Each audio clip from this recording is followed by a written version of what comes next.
video is to show you how to use the Learning Focused Toolbox to create a new unit and then write the KUD and the SLM chart. I'm actually going to break this into two pieces. So the first piece is going to do the creation of the unit and the KUD, and then the second video will be the SLM. Once you log into the toolbox, you will come to this main dashboard page, and you want to click on the link that says write a new unit, and you can either do that on one of the tabs up here or down below here in this list. So I'm going to click on write a new unit, and I have to name that unit. For this unit, I'm going to do rock cycle, and what that prompts the toolbox to do is to create a series of tabs for this particular unit. And in this example, we're just going to deal with the KUD organizer and then the student learning map. So the first thing I need to do is define how long this is going to take. It's about 10 days. The subject is science. And the grade level for this particular unit is 8th grade. And we'll put our name in here. The next thing I have to do is I need to choose standards. And what's nice about the toolbox is it comes preloaded with our Pennsylvania standards as well as Common Core. Eventually, when Pennsylvania adopts its final version of Common Core, we'll have those available as well. For this example, I'm going to do a unit that's on the rock cycle in 8th grade. So I'm going to do my science assessment anchors, and I would always suggest that you use the most discrete standards that you can. In this case, for this science unit, the assessment anchors are the best.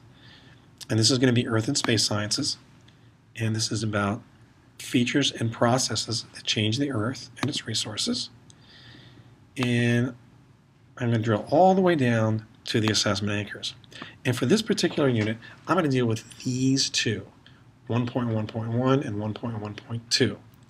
Now, what's nice about the toolbox is once I find the assessment anchor or the standard that I want, I can get them into the know and the do column pretty quick. If I double click on it, it asks me, does this standard contain things that I need to know and or things that students will be asked to do?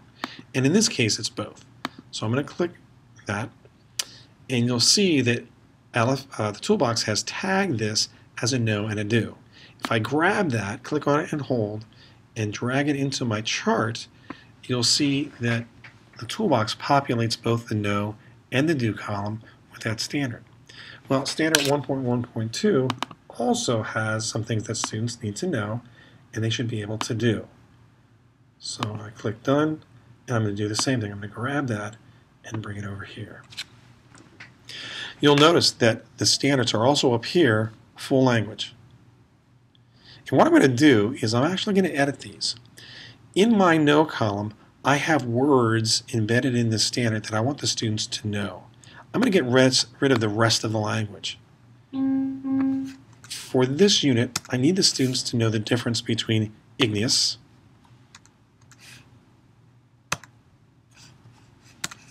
sedimentary, and metamorphic rocks. And I also want them to know the different types of rock, not just the categories. So I'm going to get rid of the rest of that language. And here's a nice list, some vocabulary words that my students need to know. They need to know igneous, and that's a kind of rock, and they need to know the granite, basalt, obsidian, and pumice are all types of igneous rocks. So I can just clean up that language, and that's fine. When I click off of that, the toolbox will save it. Down below, there are also some other terms that my students need to know. And in this particular case, I want them to know the terms volcanic eruptions,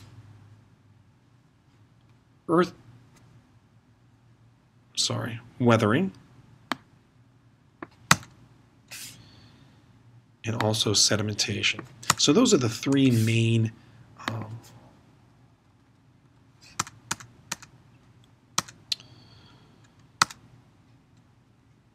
changes in the Earth's surface that we're going to deal with when we're looking at this unit in the rock cycle. So I'm just getting rid of the rest of that language so that we can focus on those three items in that standard. I'm going to go now over to my do column, and I'm going to take a look at the language there. And basically what I want the students to be able to do is to explain the rock cycle as changes in the solid earth and rock types found in Pennsylvania. Now, all of those types of rocks I have over here in the no column, so I don't need them here. That's kind of redundant. And with this standard, I do want them to be able to compare and contrast these different things that change, but I only want those things that deal with the rock cycle. So I'm going to just edit that. So changes of the Earth's surface that are part of the rock cycle. So that takes care of my no's, that takes care of my do's, and the full language of the standards are still there. And when you print this out, it will print the full language of the standard on a separate page. I then need my big understanding. And if you try to just take a standard and put it in that column, it won't take it. The big understanding is something that you have to come up with that kind of combines or overarches the standards that you've chosen. For this particular unit, my big understanding is this.